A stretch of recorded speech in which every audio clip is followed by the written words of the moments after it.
Darus Salah nomor 3, menggabungkan antara dua salat, jamak takdim atau jamak takhir. Kita ketahui kemarin wajib bagi seseorang untuk sholat di waktunya.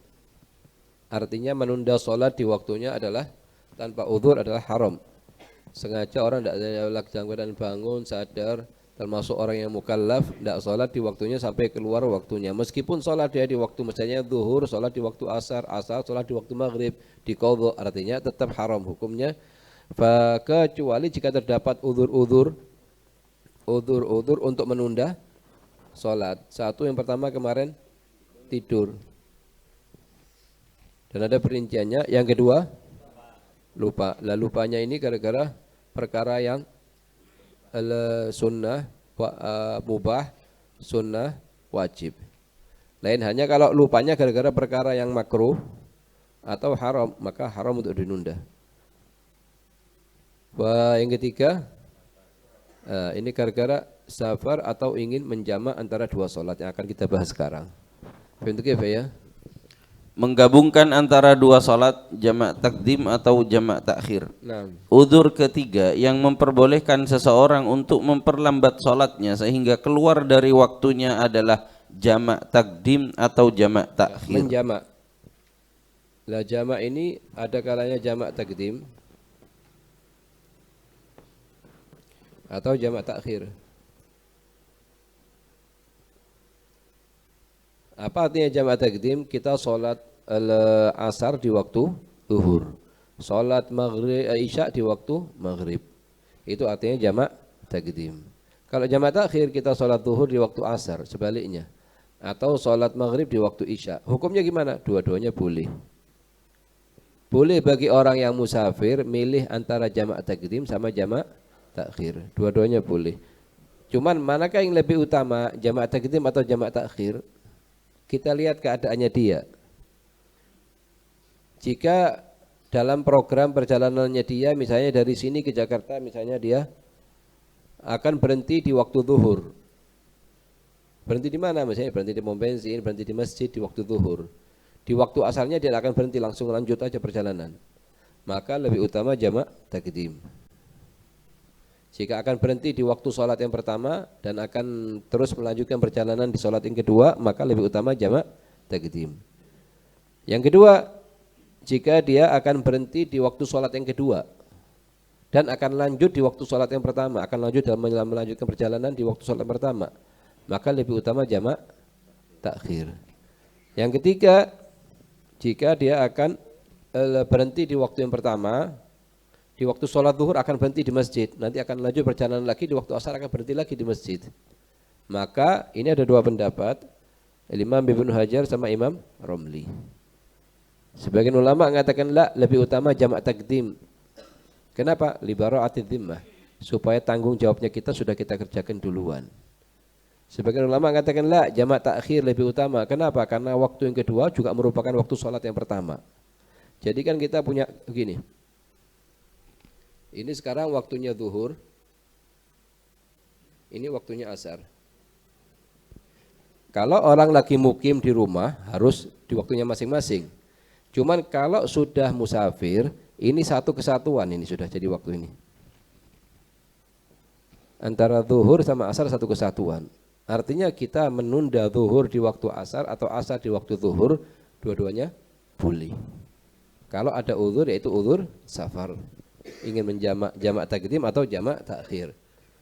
Cuman timbul pertanyaan, mana yang lebih utama, ana menjamak atau ana sholat aja? Misalnya zuhur ana berhenti di masjid sholat zuhur, asar berhenti di waktu asar di sholat masjid, atau yang ana ahsan ana jamak.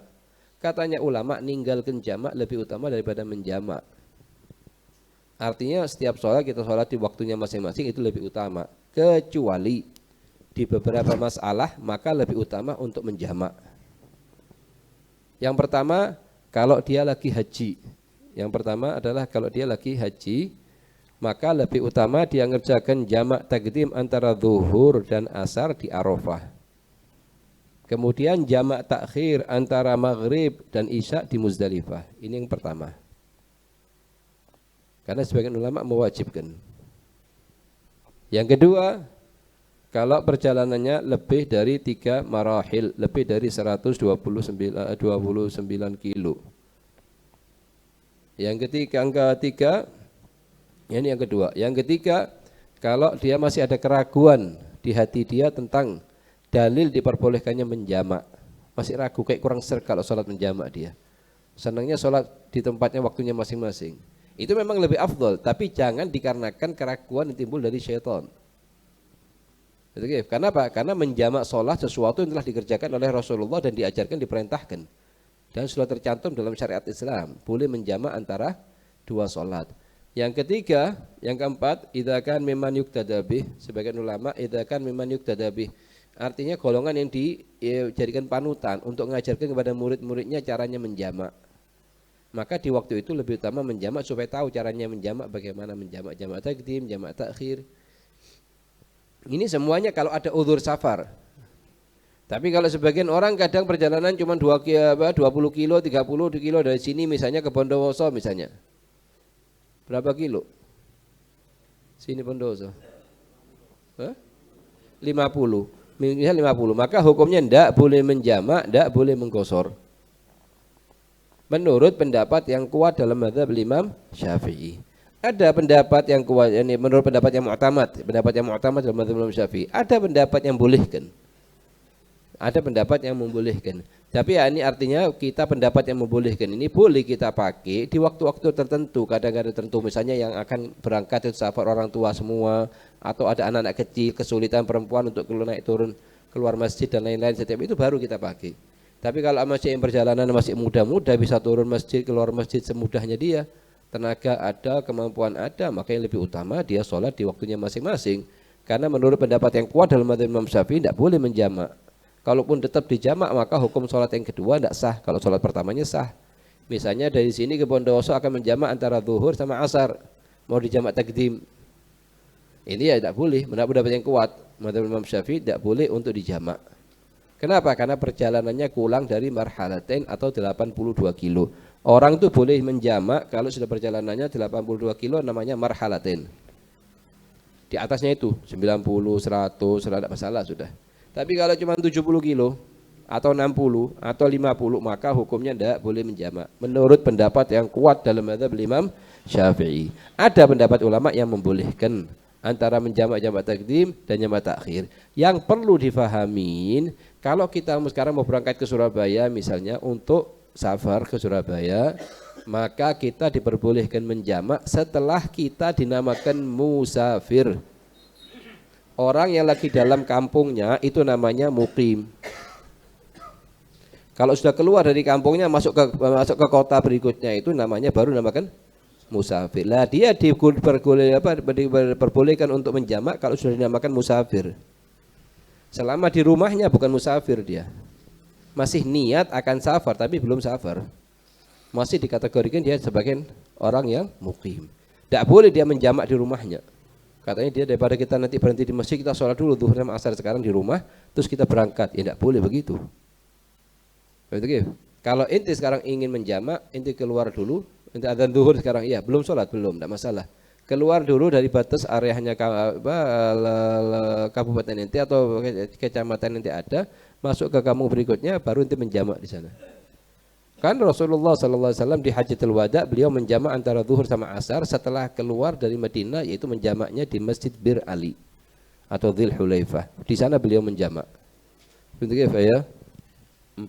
Dipaksa untuk melaksanakan sholat di luar waktunya. Nah, yang keempat kalau misalnya nasallallahu alaihi satu orang ini dipaksa.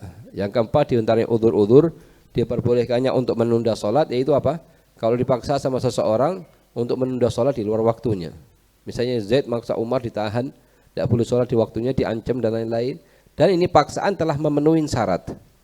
Tidak semua paksaan termasuk udzur. Kalau paksaannya telah memenuhi syarat, maka termasuk udzur dalam menunda sholat dari waktunya. Betul ya? Udzur keempat yang memperbolehkan seseorang untuk memperlambat sholatnya sehingga keluar dari waktunya adalah dipaksa untuk melaksanakan sholat di luar waktunya. Nah, hal ini merupakan udzur jika 4 syarat berikut ini telah terpenuhi. Sekarang udzur yang keempat yaitu dipaksa untuk sholat zuhur di waktu asar tanpa safar, tanpa tidur, tanpa lupa, tanpa gini. Dipaksa sama. Zaid maksa Umar untuk sholat zuhur di waktu asar. Apakah termasuk ini paksaan tersebut termasuk udzur dalam menunda sholat? Jika telah terpenuhi 4 syaratnya, maka termasuk udzur. Jika paksaan tersebut telah memenuhi berapa? 4 syaratnya, maka termasuk udzur. Kalau tidak terpenuhi, ini tidak termasuk udzur. Yang pertama, orang yang memaksa mampu melakukan ancamannya. gudratul mukrih ala tanfidh ma haddad bihi. Artinya apa? Orang yang maksa ini Zaid sekarang maksa Umar, mampu mengerjakan ancaman. Misalnya Zaid katakan kepada Umar, kamu sholat zuhurnya biar di waktu asar nanti. Kalau kamu sholat sekarang maka saya akan pukul, akan segini, segitu dan lain-lain. Dan dia mampu melakukan ancaman tersebut, maka termasuk memenuhi syarat yang pertama dari paksaan. Lain hanya kalau tidak mampu. Ini Umar Zaid ini lebih lemah jauh daripada Umar. Misalnya Zaid ini anak umur 7 tahun, Umar umur 40 tahun. Sudah diancam, sudah hukum ini tidak boleh hukumnya nunda. Ini namanya gurau sama dia, bukan ancaman. Itu ya. 2. Orang yang dipaksa tidak mampu melawannya. Nah, ajzul mukrah. Ajzul mukrah, ketidakmampuan orang yang dipaksa. Ini siapa? Ini namanya Umar, namanya mukrah. Kalau Zaid namanya mukrih. Umar ini tidak mampu menolak ancamannya siapa? Menolak ancamannya Zaid. Sehingga di waktu itu dia mau tidak mau harus nyerah diri. Artinya ngikutin, maka termasuk udzur. Ya. 3. Orang yang dipaksa dapat memperkirakan bahwa orang yang memaksa benar-benar akan melakukan segala ancamannya jika dia menolak. Iya. Sudah ada perkiraan kuat di hatinya orang yang dipaksa yaitu Umar bahwa kalau tidak diturutin keinginannya Zaid akan dikerjakan apa yang dia ancamkan. Lain hanya kalau tidak sudah tahu Umar ini kalau Zaid ini gurau. Tidak boleh diikuti meskipun Umar lebih kuat, meskipun Zaid lemah. Meskipun Zaid lebih kuat atau Umar lebih lemah. Begitu ya. 4. Tidak terdapat unsur kesukarelaan untuk melakukan hal tersebut. Iya, misalnya apa sekarang? Saya kan Zaid memaksa Umar untuk nunda sholat zuhur ke waktu asar, tapi yang ditunda sama Umar bukan asar di waktu maghrib. Sekarang tidak sesuai dengan keinginan ini paksaan tersebut, maka bukan termasuk udzur. Ya. Seperti dipaksa untuk meninggalkan sholat maghrib, akan tetapi yang ditinggalkan adalah sholat isya. Ada ikhtiar dari Umar sendiri. Ente sekarang ya Umar ente dipaksa sama Zaid untuk meninggalkan sholat apa? Zuhur. Tapi ente tinggalkan sholat asar justru atau sholat maghrib, maka bukan termasuk udzur.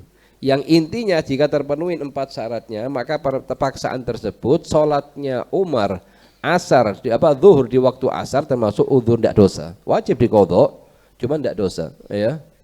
Jika salah satu dari 4 syarat ini tidak terpenuhi, maka hukum menunda salatnya adalah haram. Haram, ayo. Faedah ke-1. Ayo. Salat pada awal waktu.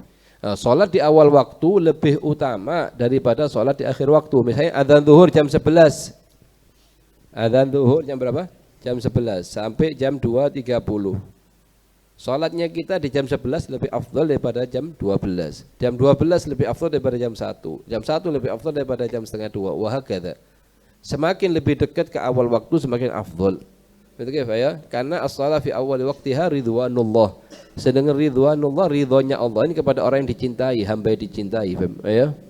Salat pada awal waktu. Salat pada awal waktu lebih afdal atau utama daripada salat di akhir waktu. Nah. Sebagaimana sabda Rasulullah sallallahu alaihi wasallam, afdalul a'mali as-salatu fi awwali waqtiha. Paling utamanya amalan. Ini afdalul a'mal artinya min afdalil a'mal, karena afdalul hadis dengan metode semacam ini banyak riwayatnya. Dengan versi yang beda-beda, amal soleh yang beda-beda. Artinya afdalul a'mal ay min afdalil a'mal, ya. Rawahu Tirmidzi. Nah. Artinya paling utamanya amalan yaitu sholat pada awal waktunya. Awal waktunya. Subhanallah, orang kalau kebiasaan sholat di awal waktu itu sisa waktunya itu barokah. Betul, bisa ngerjakan ini. Tapi kalau usah ditunda, kadang ditunda sholatnya jam 1, kadang setengah 2, kadang jam 2, kadang jam 2.3. Itu kacau semua waktunya nanti. Betul ya. Rasulullah sallallahu alaihi wasallam mau dikerjakan. Ente sekarang mau tidak mau dikerjakan. Cuman antara ente ngeletakkan jam 11 atau jam-jam berikutnya. Mau tidak mau harus dikerjakan 4 rakaat ini. Ya, ya habadha kalau dikerjakan di mana? Di waktunya. Kecuali kalau ada acara mungkin tertentu, hakadha ditunda sebentar. Supaya tidak ngaco acaranya orang, hakadha. Labas ini di keadaan-keadaan tertentu ya. Rasulullah Shallallahu Alaihi Wasallam bersabda, "Fadlu awalil waqti ala akhirihi kafadlil akhirah ala dunya." Tidak ada bandingannya. Nanti ya. Rawahu Keutamaannya sholat di awal waktu pahalanya di hadapannya Allah dan bentuk sholat yang dikirim ke Allah. Dengan sholat di akhir waktu jam-jam 2, jam 2:04 itu sebagaimana perbandingan antara dunia dan akhirat. Itu ya. Artinya keutamaan sholat di awal permulaan waktu dibandingkan di akhir waktunya adalah sebagaimana keutamaan akhirat atas dunia. Dan dunia tidak bisa dibandingkan dunia sama akhirat. Ayo. Rasulullah Shallallahu Alaihi Wasallam bersabda, "Awalul waqti ridwanullah, wa awsatuhu rahmatullah." Sholat di awal waktu dapat ridhonya Allah. Pertengahan waktu dapat rahmatnya Allah. Akhir waktu dapat ampunannya Allah. Katanya ulama ampunan ini termasuk golongan tuh hamba-hamba yang nakal yang laab ini. Ya. Wa akhiruhu afwullah. Ya. Rawahu Daruqutni. Artinya yang sholat pada awal waktu akan mendapatkan ridho Allah. Yang sholat pada pertengahan waktunya akan mendapatkan rahmat Allah. Dan yang sholat pada akhir waktunya akan mendapatkan ampunan Allah. Iya. Masalah di atas telah dijelaskan oleh Al-Imam Ibn Ruslan radhiyallahu anhu. Ada sebagian orang-orang soleh, mereka membuat seperti buku harian di sholatnya dia. Maka dilihat nanti dalam sebulan itu lebih banyak afwullah, apa lebih banyak ridwanullah, apa banyak rahmatullah. Zuhur ditulis awal waktu alhamdulillah, asar awal waktu, maghrib awal waktu, isya akhir waktu afwullah. Jadi dilihat seminggu itu. Sama kayak misalnya sekarang pedagang-pedagang mereka punya istilahnya buku penghasilan, pengeluaran, wahakadha muamalatul abd ma Allah Subhanahu wa taala. Semuanya sebenarnya kembali kepada pola pikir di diri kita sendiri.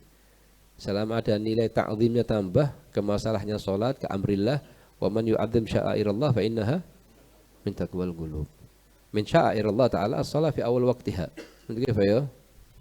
Yundabu ta'jilus sholati fil awal id awalal waqti bil asbab ishtaghal. Sekarang kapan anak dikatakan bisa meraih kalimat fadlullah, apa keutamaannya sholat fil waqti ridwanullah? Kapan anak bisa meraih tersebut? Begitu adzan langsung wudu, langsung siap-siap pakai baju, langsung ngerjakan sholat qobliyah, kemudian sholat. Halas, sholatnya itu berarti namanya di awal waktu. Lebih utama lagi kalau wudu persiapan semua dikerjakan sebelum adzan zuhur. Sudah mau adzan sekarang 5 menit lagi adzan zuhur, usahakan wudu.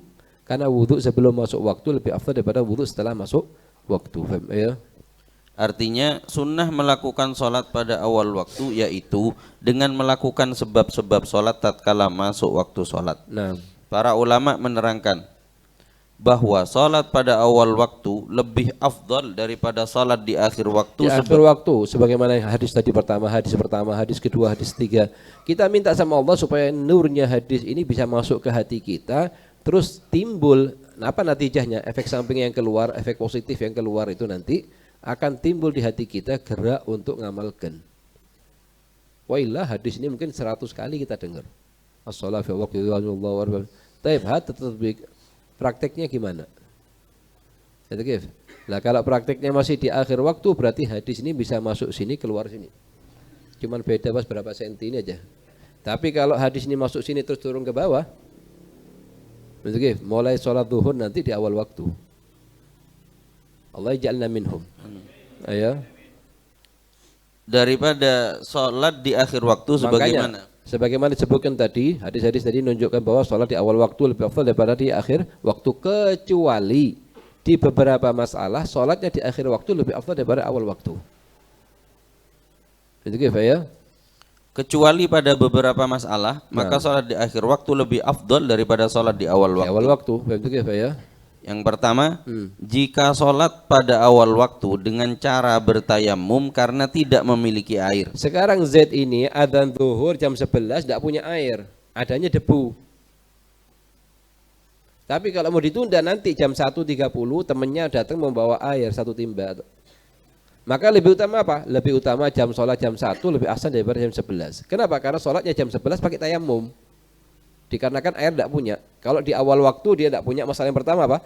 Kalau di awal waktu dia tidak punya air, hanya punya debu, tapi di akhir waktu atau di pertengahan waktu dia punya air. Maka yang lebih utama menunda sholat dengan wudhu lebih afdal daripada kita sholat hanya dengan tayamum. Sebab kalau kita paksa jam 11 sholatnya mau tidak mau dengan tayamum, air tidak ada. Tayamum setelah itu sholat. Tapi kalau kita tunda 1 jam 2 jam, ada teman kita membawa air, misalnya di tempat-tempat yang jarang ada air, kita tidak semua tempat kita dapatkan air. Kita alhamdulillah sama Allah dikasih nikmat, ini semua tempat kita ini mudah untuk dapatkan air. Apalagi di zaman sekarang, tidak seperti zamannya Belanda orang harus narik dengan timba dari sumur. Kalau sekarang tinggal nyetet, halas keluar air sendiri. Nikmah minallah Ta'ala, cuman syukurnya ini harus dibantarkan, harus dikuatkan. Syukurnya ini sudah ada repot ngambil air, alhamdulillah. Yang kedua ini Allah gunakan sholatnya kita di awal waktu. Ya, awal angka indahnya lagi kalau yang doa yang dibaca untuk wudhu itu jangan ditempelkan tok, tapi dipandang begitu. Ditambah satu. Ada zaman kalau dengan metode kayak gini ya ahsan. Daripada kita baca terakhir diamalkan. Betul ya? Sedangkan pada akhir waktu akan sholat dengan cara berwudu, maka sunnah untuk ditunda sholatnya pada akhir waktu. 2. Jika akan sholat pada awal waktu dengan cara munfarid atau sendiri. Kalau dia jam 11 ini Z tidak nemu orang untuk sholat sama dia di rumahnya. Tapi kalau ditunda jam 12.30 ada temannya mau datang sholat sama dia berjamaah. Maka lebih utama apa? Sholat jam 12.30 lebih afdal daripada jam 11. Kenapa? Karena jam 11 akan sholat munfarid. Insan katanya ulama sangat dianjurkan kita ini jangan sampai sekalipun dari sholat kita selama hidup di dunia munfarid. Tidak dapat orang terlambat di masjid sudah selesai sholat, cari orang. Tidak dapat orang, panggil tukang becak, panggil waktu masuk ke depan kasih ongkos, suruh sholat pamenti. Tapi bagaimana tidak ada usaha? Karena sholat berjamaah lebih afdal daripada 27 sholat tanpa jamaah. Nah sekarang kita suruh sholat zuhur 27 kali tidak mampu. Tidak mampu kita. Tapi bagaimana? Ada istri, ada anak, ada teman, sahabat telepon, ta'al datang sebentar sholat sama anak. Ada usaha, tapi jangan terus besok pagi masih terlambat lagi atau sholat berikutnya masih terlambat lagi. Siapa membarengin ini tiap hari? Usahakan jangan sampai satu pun dari sholat kita yang kita kerjakan secara munfarid. Katanya Habib Abdullah Al-Haddad, tidak ada satupun hadis yang sampai kepadaku Rasulullah ini pernah sholat munfarid dari mulai beliau diwajibkan sholat sampai beliau wafat. Satu hadis pun tidak ada. Begitu ya? Katanya ulama orang tidak ketinggalan sholat jamaah atau sampai sholat munfarid kecuali karena dosa yang dikerjakan. Begitu ya? Sedangkan pada akhir waktu akan sholat secara berjamaah, maka sunnah ditunda sholatnya pada akhir waktu. Pada akhir waktu. Yang lebih ajib lagi, lebih aneh lagi zaman sekarang ini, suami sholat sendiri, istrinya sholat sendiri. Ya khair kisah. Betul. Lah sholat bareng berjamaah. Betul. Tujuannya apa? Pertama, mengajarkan adkar-adkarnya sholat, tertibnya sholat, sunah-sunahnya sholat yang mungkin istri kurang, anak kurang. Kita bisa pantau lihat. Betul. Yang paling penting itu adalah bagaimana terbentuk sholat jamaah di rumah. Betul ya?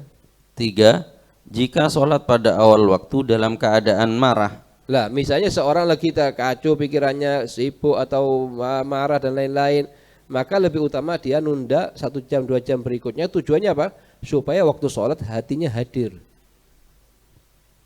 Sebab kalau dipaksa sholat di awal waktu dia kacau pikirannya dia. Tidak paham dia mana yang Fatihah, mana yang iftitah, mana doa ruku, mana doa sujud. Sehingga akan mengurangi kesempurnaan sholat. Maka yang lebih utama dia nunda setengah jam, 1 jam, tidur, mandi dulu. Walau siapa kalau marah, maka sangat dianjurkan dia masuk kamar mandi untuk mandi. Apa tujuannya? Karena Rasulullah mengatakan innal ghadaba minasyaitan wasyaitan khuliq minan nar wa la yudfi'un nar illa al-ma'. Syaitan marah itu diciptakan dibuat oleh syaitan dan syaitan diciptakan dari api. Tidak ada yang bisa matikan api kecuali air. Begitu ya? Maka sunnah ditunda sholatnya pada akhir waktu. Nah. 4. Jika sholat pada awal waktu belum balik. Kalau dia misalnya dia pakai hitungan lahirnya dia baliknya jam 12.30. Hitungannya dari mulai detik dia keluar dari perut ibunya, misalnya dia ada jamnya gitu. Dia tahu umur 15 tahun ini persis 15 tahun misalnya jam 12.30. Kalau jam 11 masih belum, maka hukumnya gimana? Lebih utama dia tunda setelah dia balik.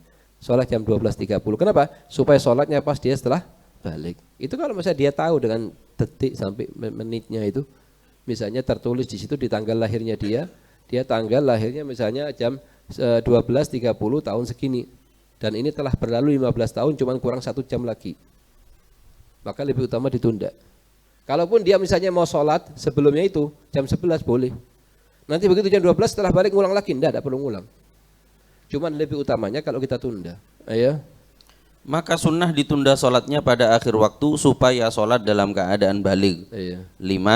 Jika pada awal waktu kedatangan tamu, maka sunnah ditunda sholatnya pada akhir waktu. Kedatangan waktu dan sulit untuk ditunda, misalnya sholatnya. Maka tidak masalah kita menjamu tamu sebentar, setelah itu kita sholat. Kita sholat. Sebab syariat Islam bukan keras, tapi ada metode-metode tertentu kita bisa pakai dalam keadaan-keadaan tertentu. Misalnya kita datangin tamu, tapi Nabi Sallallahu bilang, yang artinya tamu loh ya. Sebagian ini bukan tamu, menghabiskan hasanat, menghabiskan waktu. Kalau itu jangan ditunda, apalagi nunda sholat. Makanannya itu jangan disuguhkan. Apalagi sholat yang mau ditunda. Kenapa? Kalau tamu ada datang faedah atau kerja, tidak masalah. Atau silaturahmi, tidak ngomongin orang, tidak ngomongin siapapun, tidak meremehkan siapapun, tidak mencaci siapapun, bukan urusan politik dan lain-lain. Ini namanya tamu, itu pasti duduk sama dia, ini duduknya awal waktu karena baru datang, tidak mungkin tinggal sholat terus balik lagi kejauhan bagi dia, apalagi dia sebentar, tidak masalah. Tapi kalau datangnya cuma mau ngobrol, tiap hari datang ngobrol, fulan gini, itu dengar kabar fulan enggak? Itu dengar kabar fulan enggak? Lah kalau kayak gini ini jangan sampai kita kasih waktu, apalagi mau nunda waktu sholat kita. Ya. Maka sunnah ditunda sholatnya pada akhir waktu supaya dapat menjamu tamu. 6. Jika sholat pada awal waktu dalam keadaan ngantuk. Ngantuk dia di awal waktu. Lebih utama apa? Tidur dulu 1 jam, setengah jam, terus bangun baru sholat. Supaya apa tujuannya? Waktu sholat dia pikirannya sudah fresh, tenaganya sudah labas, sehat. Sehingga maksud dan tujuan itu ruhnya sholat sebetulnya. Jadi ini semua adalah kita sholat di akhir waktu lebih sempurna. Dhobit dari masail semuanya ini adalah jika sholatnya kita di akhir waktu lebih sempurna daripada awal waktu. Cabangnya banyak. Tapi definisinya apa? Jika sholatnya kita di akhir waktu lebih sempurna daripada awal waktu. Paham ya? Maka sunnah ditunda sholatnya pada akhir waktu agar sholat dalam keadaan sempurna. Sempurna, ya. 7.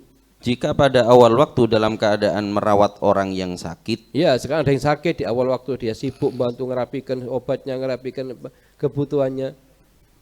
Sehingga tidak mampu sholat di awal waktu. Maka sunnah bagi dia sholatnya di akhir waktu. Bukan di akhir waktu artinya sebenarnya waktu mau keluar, enggak ini. Artinya jam 2, jam 1, jam 1.30 hakata. Ya. Maka sunnah ditunda sholatnya pada akhir waktu. 8. Jika pada awal waktu keadaan suhu cuaca panas. Sangat panas misalnya di waktu zuhur di tempat-tempat yang sangat panas, tidak mampu dia berangkat ke masjid atau tidak mampu dia keadaannya. Tapi kalau dia duduk di rumah, enggak. Mau sholatnya di rumah, ini kalau akan sholat di masjid atau di luar di rumahnya temannya, sedangkan perjalanan panas. Ditunda sampai pertengahan waktu supaya agak panasnya agak berkurang, karena menjaga kesehatan tubuh termasuk suatu perintah syariat. Betul ya? Maka sunnah ditunda sholatnya pada akhir waktu. 9. Jika pada awal waktu terjadi kebakaran atau merawat jenazah. Ya, misalnya mau matikan adalah rumahnya orang kebakaran mau dimatikan atau merawat jenazah, mandikan, ngafanin. Kalau ditunda akan berubah sang mayit. Maka lebih utama kita rapikan dulu mayit, kita mandikan, kita kafanin semuanya, baru kita sholatnya nanti jam 1, jam setengah 2, jam 2. Sebelum keluar waktunya zuhur, tidak masalah, lebih utama. Jadi, daripada kita sholat di awal waktu nanti mayit yang berubah aromanya dan lain-lain. Begitu ya? Maka sunnah ditunda sholatnya pada akhir waktu. Kesimpulan dari masalah-masalah di atas yaitu jika keadaan sholat di akhir waktu lebih sempurna daripada keadaan sholat pada awal waktu, maka sunnah untuk menunda sholatnya pada akhir waktu. Faidah kedua.